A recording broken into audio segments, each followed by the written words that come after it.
కదా గడుస్తుంది. అదేవిధంగా ఈ నామ సప్తాహం అనేది ఒక ట్రైనింగ్ పీరియడ్ లాంటిది. నేను నామ సప్తాహంతో ఆపేస్తాను, ఇంకా నాకు మోక్షం వచ్చేసింది అనుకుంటే అది పొరపాటే. తనువుని ఆశ్రయించి వచ్చిన ఆత్మ మోక్షాన్ని చేరడానికి చేసే సాధనే ఈ నామ సప్తాహం. కాబట్టి రాత్రింబవళ్ళు ఈ నామ సప్తాహాన్ని మనం చేసి ఆ నామాన్ని పట్టుకొని ఆ సాయినాథుని స్మరించే స్థితికి మనం సాధన చేయాలి. ఎప్పుడు సాధన చేసే నిత్య స్మరణకు నిరంతర సాధనకు పునాది నామ సప్తాహం. ఇనుముని రసాయనాలతో మనం శుద్ధి చేస్తే బంగారం ఎలా అయిపోతుందో అలాగే నామం అనే నామ సప్తాహం అనేది ఏం చేస్తుంది? మన మనసుని, మన బుద్ధిని, మన జిహ్వను శుద్ధి చేస్తుంది. శుద్ధి చేసి అది ఆ శుద్ధి చేసే పరుసవేదే నామ సప్తాహం. కాబట్టి నిత్య నామస్మరణతో వాక్శుద్ధి కూడా జరుగుతుంది. నిరంతరం నామ సప్తాహం చేసి భగవన్ నామాన్ని పట్టుకున్న వాళ్ళు ఏదంటే అది జరిగిపోతూ ఉంటుంది. అందుకే పూర్వం ఋషులు మునులు వర్షాలు పడాలి అంటే పడేవి. కాబట్టి నామ సప్తాహం జిహ్వను శుద్ధి చేస్తుంది. ఈ విధంగా మనం చూసుకుంటే ఈ నామానికి ఉన్న విశిష్టతను ఎంతని చెప్పాలి? సాయి అన్నంత మాత్రం చేత పాపరాశి దగ్ధమైపోతుందట. చాలా బాగుంది కదండి. పాపరాశి సాయి అంటే చాలు పాపం దగ్ధం అయితే పాపం చేసేయాలి, నామం చెప్పేయాలి, పాపం చేసేయాలి, నామం చెప్పి మళ్ళీ బాబా చెప్పింది ఇది కాదు. పాపం చేసి నామం ఇది చెప్పలేదు బాబా. శరణు వేడాలి, చేసిన పాపాలను మనస్ఫూర్తిగా పశ్చాత్తాపడాలి. మొదట చేయాల్సింది ఇది. తర్వాత కన్నీటి పర్యంతమై క్షమాపణ వేడుకోవాలి. బాబా, నేను తెలియని అజ్ఞానంతో ఈ పాపాలు చేశాను, ఇక నుంచి నేను ఎప్పుడు ఈ పాపాల జోలికి వెళ్ళను, నీ నామాన్నే పట్టుకొని తరిస్తాను, నన్ను ఉద్ధరించవయ్యా అని చెప్పి ఆర్ధ హృదయంతో ఆ నామాన్ని జపించాలి. ఆ షిరిడీనాథుడు మన పాపాలన్నీ ప్రక్షాళన చేసి మనకప్పుడు ముక్తిని ప్రసాదిస్తాడు. పాపాలను పటాపంచలు చేసే అగ్నిహోత్రం సాయి దివ్యనామం. కాబట్టి లోబికి ఎప్పుడు తన ధనం మీద, తన డబ్బు మీద వ్యామోహం ఉంటుంది కదా. లోబి ఎప్పుడు చూసినా తన డబ్బు, లేదా అయ్యా అక్కడ చెప్పులు పెట్టేసాను ఏమైపోయి, ఎప్పుడు తన దాని మీదే ఎలా అయితే ఉంటుందో ఎప్పుడు భగవన్ నామ స్మరణ మీదే మనకి అలాంటి ధ్యాస ఉండాలి. కాబట్టి ఇక మనం 27వ అధ్యాయంలో శనగల కథ ఉంది. అందరికీ తెలిసిందే శనగల కథ. బాబా పలుకుల్లో ఇక్కడ ఒక నిగూఢమైన అర్థాలు ఏంటి అని అంటే, శనగల కథలో అది ఆదివారం సంత రోజు బాబా గారు చక్కగా హేమాడ్ పంత్ గారు కూర్చొని బాబా గారు కాళ్ళు ఒత్తుతుంటే ఆయన చొక్కాలో నుంచి శనగలు కిందకి పడడం, దాన్ని చూసి అందరూ ఆశ్చర్యపోవడం. అప్పుడు బాబా గారు అంటారు, హేమాడ్ పంత్కి ఎవరికీ పెట్టకుండా తినే దుర్గుణం ఒకటి ఉంది అని. ఆ మాటలకు నొచ్చుకుంటారు హేమాడ్ పంత్. నా పక్కన ఉండే వారికి పెట్టకుండా నేను ఎప్పుడూ తిని ఎరుగను అని ఆయన చెప్తారు. అప్పుడు బాబా గారు అంటారు, అవునులే, ఎవరూ పక్కన లేకపోతే మనం మాత్రం ఏం చేస్తాం, కానీ ఎప్పుడూ నేను నీ చెంత లేనా, నీవు ఏదైనా తినుటకు ముందు నాకు సమర్పిస్తున్నావా, నన్ను స్మరించుకుంటున్నావా, నాకు అర్పిస్తున్నావా అని అడుగుతారు. ఇక్కడ ప్రహ్లాదుడు గుర్తు రావాలి. ఇందుగలడందు లేడను సందేహము వలదు చక్రి సర్వోపగతుండు ఎందెందు వెదకి చూసిన అందందే గలడు దానవాగ్రణి వింటే అని తండ్రికి చెప్తే, ఏడు మీ స్వామేడి అంటే ఎక్కడ లేడని చెప్పమంటావయ్యా అని. కాబట్టి ఏమి హేమాన్పత్ నేను లేనా అంటే పక్కన లేకపోతే పెట్టలేం, కానీ ఎప్పుడూ నేను నీతోనే ఉన్నాను కదా, నువ్వు ఆ దృష్టితో చూడడం అలవాటు చేసుకో. తయారు చేసుకుంటున్నారు బాబా, హేమాడ్ పంత్ని తయారు చేస్తున్నారు చెప్తారు. అంటే ఈ పలుకుల్లో అసలు మనం జాగ్రత్తగా గమనిస్తే పంచేంద్రియాల కంటే ముందే మనసు బుద్ధి విషయానందాన్ని అనుభవిస్తుంది. మధ్యాహ్నం మనకి భోజనాలు పెడతారు, ఆ భోజనంలో పెరుగన్నం ఉంటుంది, ఆ పెరుగన్నంలో పొల్లటి నిమ్మ పచ్చడి, చక్కగా మంచి ఒక చింత తొక్కు వేసి పెడతారు అని మనకు చెప్పామనుకోండి, ఏమవుతుంది? నోట్లో నీరు ఊరుతుంది. తిన్నామా? ఇప్పుడు మధ్యాహ్నం తింటాము అనే భావన ఊరిందా? నోట్లో నీరు ఊరుతుంది కదా. అంటే విషయ సుఖాల్ని ముందు ఏమవుతుంది, మనసు బుద్ధి అనుభవించేస్తుంది, దాని ఇంద్రియాలకు పంపుతుంది.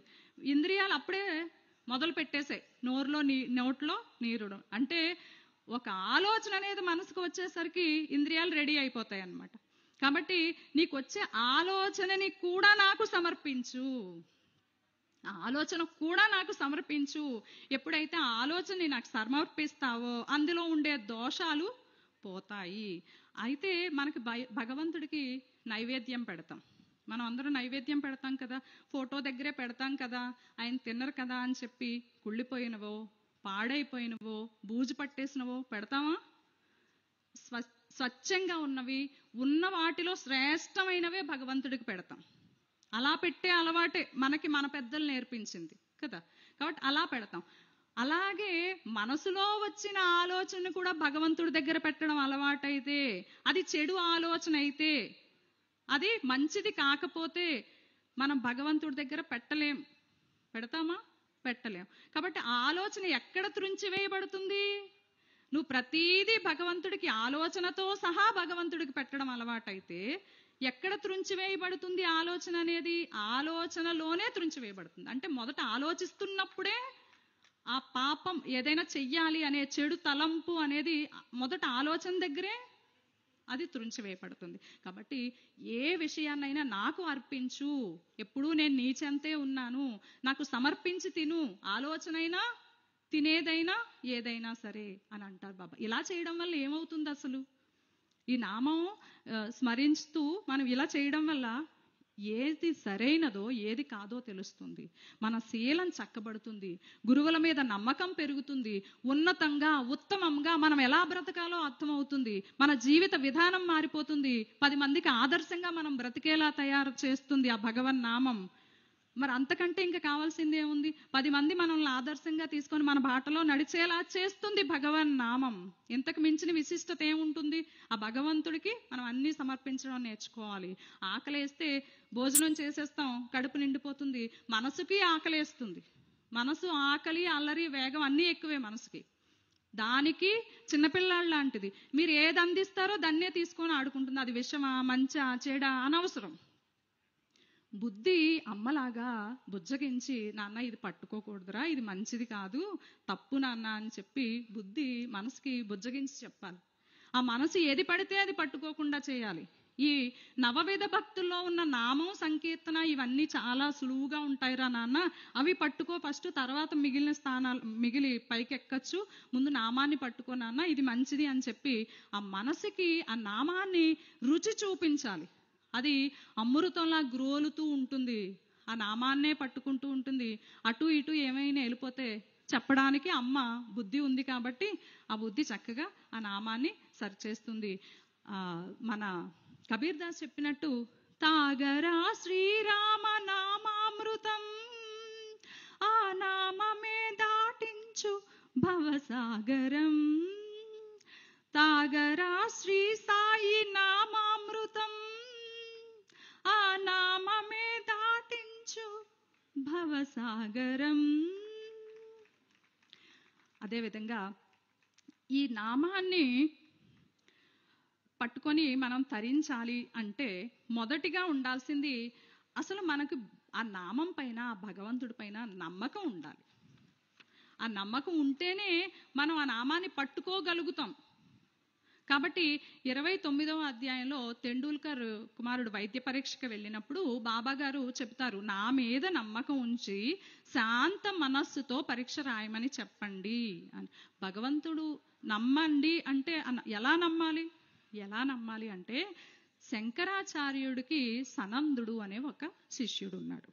ఆయనకి ఈ సనందుడికి ఉండే ఆ మంచి ఇది వలన ఆ గురు శిష్యులు ఇద్దరిని చూసి మిగిలిన శిష్యులందరూ అసూయ పడతారు. ఆ అసూయ పడుతున్నప్పుడు గురువు గారు గమనించి, గంగానదికి అవతల శిష్యులు ఉంటే యువతల నుంచి శంకరాచార్యులు ఇటు రండి అని పిలుస్తారు. మిగిలిన శిష్యులంతా కూడా గురువుగారి దగ్గరికి వెళ్ళాలి, నది దాటి వెళ్ళాలి, గంగలో మునిగిపోతామేమో అని చెప్పి పడవ కోసం ఎదురు చూస్తుంటే సనందుడు ఒక్కడే గురువు మీద నమ్మకం, గురువు పిలిచాడు నేను వెళ్ళిపోవాలి అంతే అని చెప్పేసి ఆ గురువు పిలిచారు కాబట్టి ఆ మరుక్షణమే ఏ ఆలోచన లేకుండా ఆ నీటి మీద నడుచుకుంటూ వెళ్ళిపోతాడు సనందుడు. ఆ గంగ ఆ గురువు మీద సనందుడుకున్న భక్తికి మెచ్చి అతను నీట మునిగిపోకుండా పద్మాలని ఆలంబనగా పెట్టి అతన్ని ఆ నది దాటించి గురువు దగ్గరికి చేర్చుతాయి పద్మాలు. అప్పటి నుంచి ఆయన పద్మపాదుడయ్యాడు. నమ్మకం అంటే అలా ఉండాలి. నమ్మాము, చేస్తారో లేదో. గజేంద్ర మోక్షంలో ఉన్నాడన్నవాడు ఉన్నాడో లేదో రాలేదు స్వామి. కాబట్టి బాబా అంటే నమ్మకం ఉందండి, కాకపోతే మన ప్రయత్నం మనం చేసి ఏదో చెయ్యాలి కాదు. పద్మపాదాచార్యుల్లా నమ్మాలి. అప్పుడే నామం మీద నీకు ఒక కమెంట్ చెయ్యాలి అనే ఒక ఆత్రం, ఆ సాధన చేయడానికి అన్నింటికీ మనసు సహకరిస్తుంది. మరి ఇలాంటి నమ్మకం ఉన్నా కూడా ఏకాగ్రత అవసరం. చెప్పాం కదా, మనసు అటు ఇటు ఇటు అటు పరిగెడుతుంటుంది. ఏకాగ్రత, ఎలాంటి ఏకాగ్రత అవసరం అంటే ద్రోణాచార్యుడికి దగ్గర ఉన్న 105 మంది శిష్యుల్లోనూ అర్జునుడే ఎందుకు విలువిద్యా కౌశలాన్ని అతనికే ఎందుకు అబ్బింది, మిగిలిన వారికి ఎందుకు అబ్బలేదు?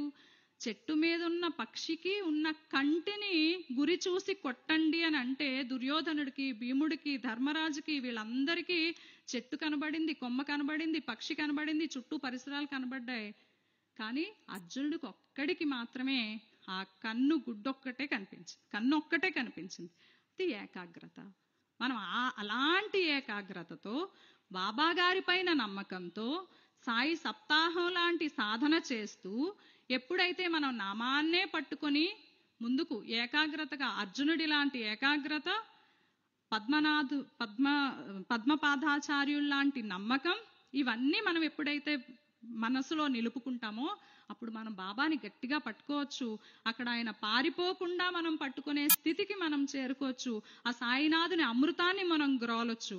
అలాగే మనకి 33వ అధ్యాయంలో నానాసాహెబ్ రోడ్డు మీద మట్టిని తీసి భార్య నుదుటి పైన పెట్టినప్పుడు బాబా భక్తుడి కూతురు యొక్క ప్లేగు వ్యాధి నయమైపోతుంది. అంటే ఇక్కడ విభూతి కాకుండా మట్టి తీసి నామంతో కలిపి పెడతారు. అక్కడ విశిష్టత చూడండి. నామానికి ఎంత విశిష్టత ఉందంటే, ఇక్కడ మట్టి తీసి నుదుటను పెడితే ఎక్కడో ఉన్న ఆమెకి ప్లేగు వ్యాధి నయమైపోతుంది. అది బాబా నామానికి ఉండే శక్తి, అది బాబా నామం మీద వాళ్ళకు ఉండే నమ్మకం. అలాగే మనం 34వ, అంటే మీకు క్లాప్స్ ఇవ్వడానికి కూడా నేను సమయం ఇవ్వట్లేదు, వాళ్ళు మళ్ళీ నాకు సమయం ఇవ్వరు కాబట్టి, 34వ అధ్యాయంలో డాక్టర్ పిళ్ళే గారు ఒక రాచపుండుతో బాధపడుతూ ఉంటే అక్కడ బాబా ఎంత స్పష్టంగా చెప్పిన విషయం ఏంటంటే, ఏ వ్యక్తి అయినా సరే వారి కర్మల్ని వాళ్లే అనుభవించాలి. కాకపోతే 10 జన్మల్లో కర్మల్ని నేను కొంత సమయం తగ్గించి ఆ 10 రోజుల్లో కర్మ అనుభవించేలా చేయగలుగుతాను, కానీ కర్మలు మాత్రం తప్పకుండా వారే అనుభవించాలి అని చెప్పి ఆ వ్యాధిని తీసి తర్వాత అది నయం కావడం కోసం అని చెప్పేసి ఊదిని నామంతో కలిపి ధరించమని చెప్పినప్పుడు, అలా ధరించినప్పుడు అతని వ్యాధి నయమైపోతుంది.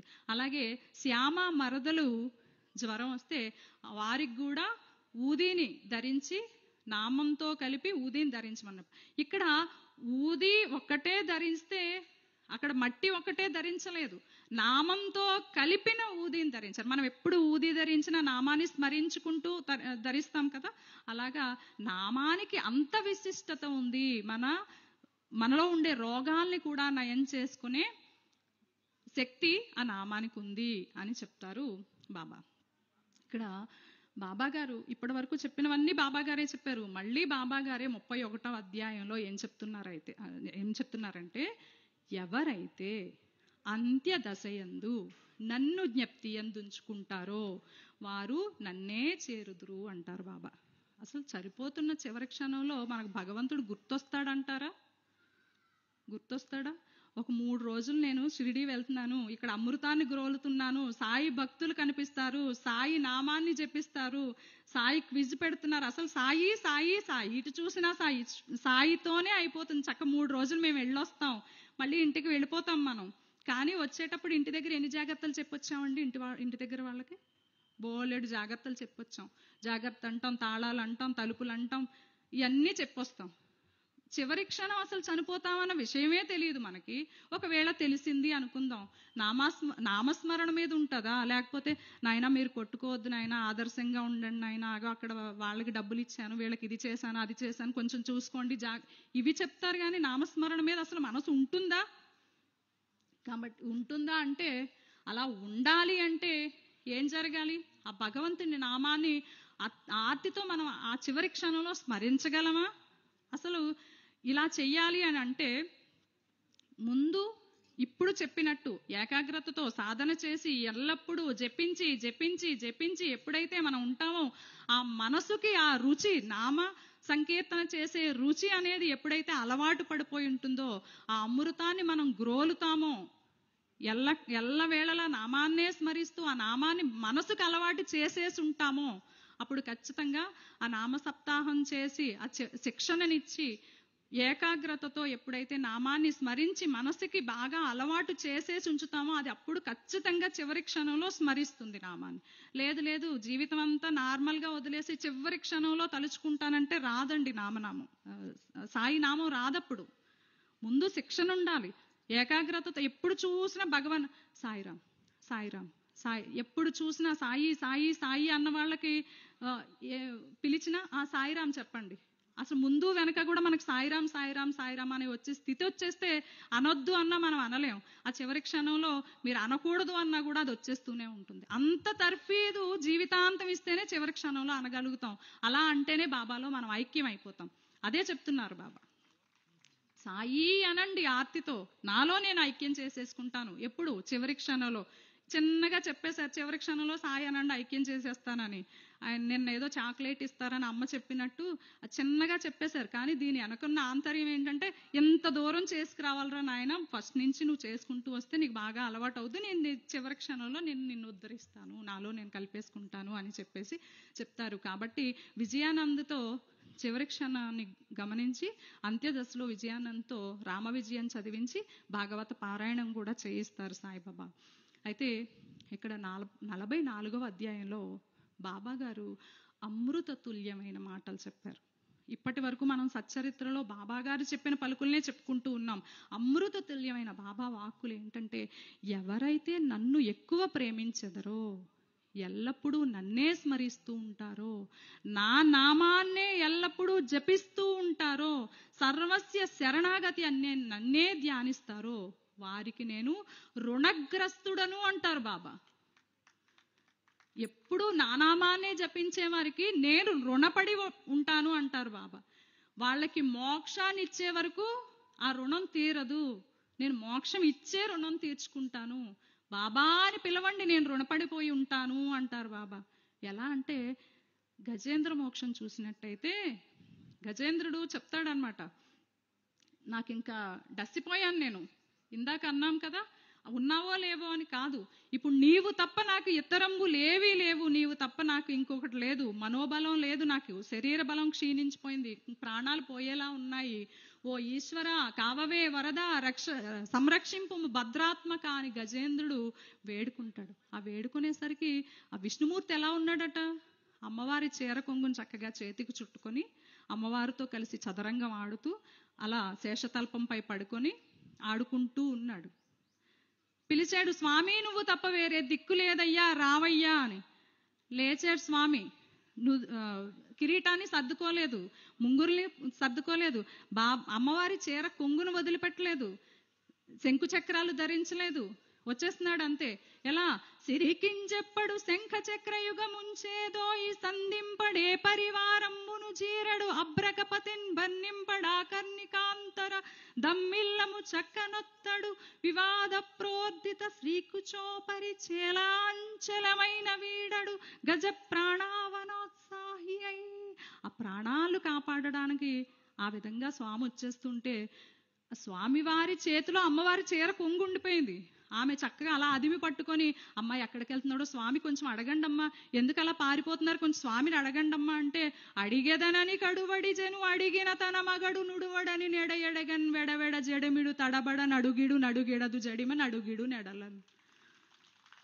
అడుగుదామా అంటే భర్త చెప్తాడో చెప్పడో, ఇంత కంగారుగా వెళ్ళిపోతున్నాడు ఈయన. పోనీ నేను ఇక్కడ ఆగిపోదామంటే నా చీర కొంగు పట్టుకొని వెళ్ళిపోతున్నాడు ఈయన వెళ్ళిపోతున్నాడని ఈవిడ వెళ్ళిపోతుందని శంకు చక్రాలు వెళ్ళిపోతున్నాయి, వాహనాలు వెళ్ళిపోతున్నాయి, పరివారం వెళ్ళిపోతుంది, వైకుంఠం అంతా కదిలి వెళ్ళిపోతుంది. అలా పిలవండి వచ్చేస్తాడు సాయి. అలా పిలవాలి, అంత ఆర్తితో పిలవాలి. భగవంతుడు అంత ఆర్తితో వచ్చేస్తాడు. లక్ష్మీదేవి కూడా చెప్పకుండా వచ్చేసినంత ఆర్తితో భగవంతుడు వచ్చేస్తాడు. బాబా గారు చెప్తారు, ఒక్క అడుగు వెయ్యండి నా వైపుకి, ఒక్క అడుగు వెయ్యండి నా వైపుకి, నేను ఎన్ని అడుగులు వేస్తాను? 10 అడుగులు మీ వైపు వేస్తాను అంటారు బాబా. గజేంద్ర మోక్షంలో చెప్పినట్టే కదా, బాబా రా స్వామి అనగానే ఈయన పారిపోయినట్టు మీరు ఒక అడుగు నా వైపు వేసి చూడండి, 10 అడుగులు నేను మీ వైపు వేస్తాను అంటారు సాయినాథుడు. ఆ విధంగా ఆ బాబా పై మన ఆర్తి, బాబా చెప్తారు, నా నామాన్ని భక్తితో ప్రేమతో ఎవరైతే ఉచ్చరిస్తారో వారికి రుణపడి పోయి ఉంటాను అని చెప్పి. అయితే ఇక్కడ 51వ అధ్యాయంలో 51వ అధ్యాయంలో హేమాడ్ పంత్ చెప్తారు, ఇప్పటి వరకు బాబా చెప్పడం అయిపోయింది, వారు కూడా చెప్పారు, మనం చివరి దశకు వచ్చేసాము. సముద్రాన్ని, ఇది సంసారం అనేది మహాసముద్రం, దీనిని దాటడం చాలా కష్టం. విషయ సుఖాలనే కెరటాలు ఉంటాయి ఇక్కడ. నేను నాది అనే అహంకారం, అసూయ, కోపం, పరనింద, ఇలాంటి సుడిగుండాలన్నీ ఇక్కడ ఉంటాయి. అవన్నీ మన కల్లోలపరుస్తాయి, కలవర పెడతాయి. సద్గురువు అనే నావను పట్టుకోవాలి. ఆయన నామాన్ని స్మరిస్తే అది చుక్కానిగా మారి మనకి దారి చూపుతుంది, భవసాగరాన్ని దాటిస్తుంది, మనల్ని మోక్షానికి చేర్చుతుంది. కాబట్టి ఆ నామాన్ని పట్టుకొని మనం తరించాలి అని చెబుతూ మన హేమాడ్ పంత్ చెప్తారు. అయితే ఈ నామాన్ని పట్టుకొని తరించిన వాళ్ళు ఎవరైనా ఉన్నారా? ఈ సంకీర్తనను పట్టుకొని, నామాన్ని పట్టుకొని తరించిన వాళ్ళు ఎవరైనా ఉన్నారా అని అంటే, అన్నమయ్య, త్యాగయ్య, రామదాసు, కబీరు, వీరంతా కూడా ఆ నామాన్ని పట్టుకొని తరించిన వారే. అందులో ముఖ్యంగా మనం ప్రహ్లాదుడి గురించి ఖచ్చితంగా ప్రస్తావించాలి.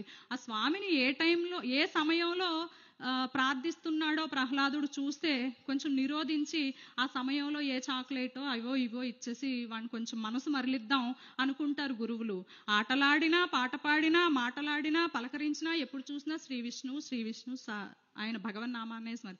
పానీయంబులు త్రావుచున్, గుడుచుచున్, భాషించుచున్, హాసలీలా నిద్రాదులున్ చేయుచున్, తిరుగుచున్, లక్షించుచున్, సంతత శ్రీనారాయణ పాద పద్మయుగళీ చింతనామృత స్వాద సంధానుడై మరచెన్ సురారి సుదుడే తద్విశ్వమున్ భూవర.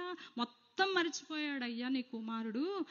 తాగేటప్పుడు, తినేటప్పుడు, భాషించేటప్పుడు, ఆటలాడేటప్పుడు, తిరిగేటప్పుడు, మాట్లాడేటప్పుడు, నిద్రపోతున్నప్పుడు ఎప్పుడు చూసినా ఆ స్వామి నామమే జపిస్తూ ఉన్నాడు అని చెప్తారు.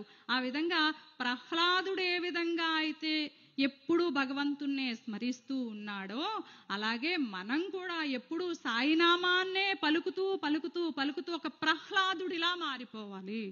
ఒక ప్రహ్లాదుడి లాంటి భక్తితో మనం సాయిని పట్టుకోవాలి. ఒకవేళ మనసు తోక జాడించి అటు ఇటు పరిగెడుతూ ఉంటే దానికి బుద్ధి చెప్పాలి. ఈ విధంగా అలాగే రామభక్త హనుమాన్, ఎత్ర ఎత్ర రఘునాథ కీర్తనం తత్ర తత్ర కృతమస్తకాంజలిం. రామ సంకీర్తన, రామనామం ఎక్కడ చెప్పబడతాయో అక్కడ హనుమంతుడు కొలువై ఉంటాడు. జై హనుమాన్ అంటే హనుమంతుడు వస్తాడో లేదో తెలియదు, కానీ జై శ్రీరామ్ అంటే మాత్రం హనుమంతుడు వస్తాడు. అది అది హనుమంతుడి భక్తి, అది రామనామానికి ఉండే శక్తి. అలాంటిదే సాయి నామం కూడా. ఆ సాయి నామానికి ఉన్న విశిష్టత అసలు ఎంతని చెప్పగలం? పాపాల పర్వతాలను పగలగొట్టే దివ్య ధామం సాయి నామం. మన కష్టాల చీకట్లను పారద్రోలే మయూకం సాయి నామం. సాయి నామం పరమార్థానికి పర్యాయ పదం. సాయి నామం మోక్షాన్ని నడిపే ధర్మ పదం. సాయి నామం జీవన నడి సంద్రంలో చిక్కుకుపోయిన మనల్ని ముక్తి తీరానికి చేర్చే చుక్కాని. సాయి నామం శరీర బంధాలను విడగొడుతుంది.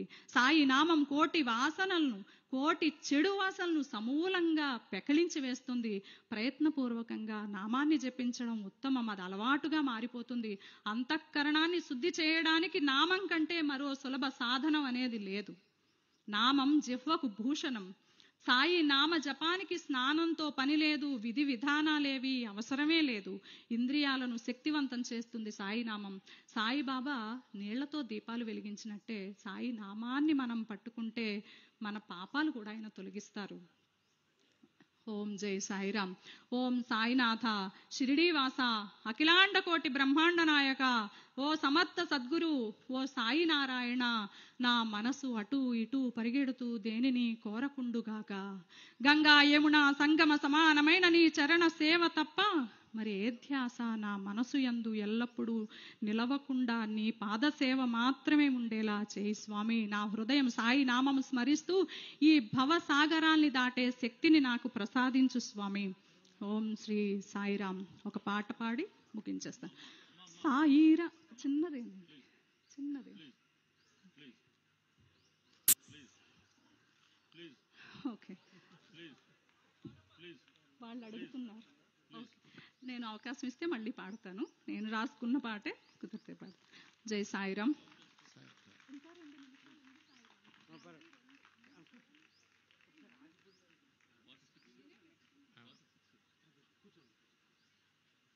శ్రీ ఆదిపూడి సాయిరామ్ గారిని వేదికపైకి రావాల్సిందిగా ఆహ్వానిస్తాను.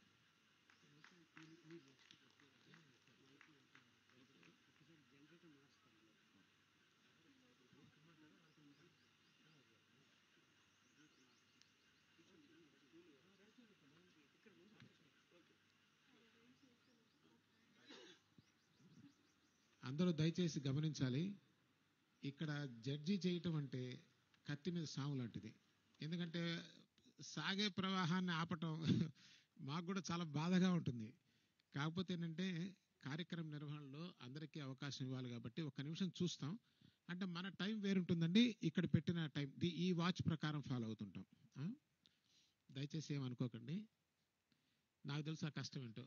ఆ ఫ్లోలో ఉన్నప్పుడు ఆపితే చాలా బాధగా ఉంటుంది, కానీ అర్థం అవును. Right, proceed.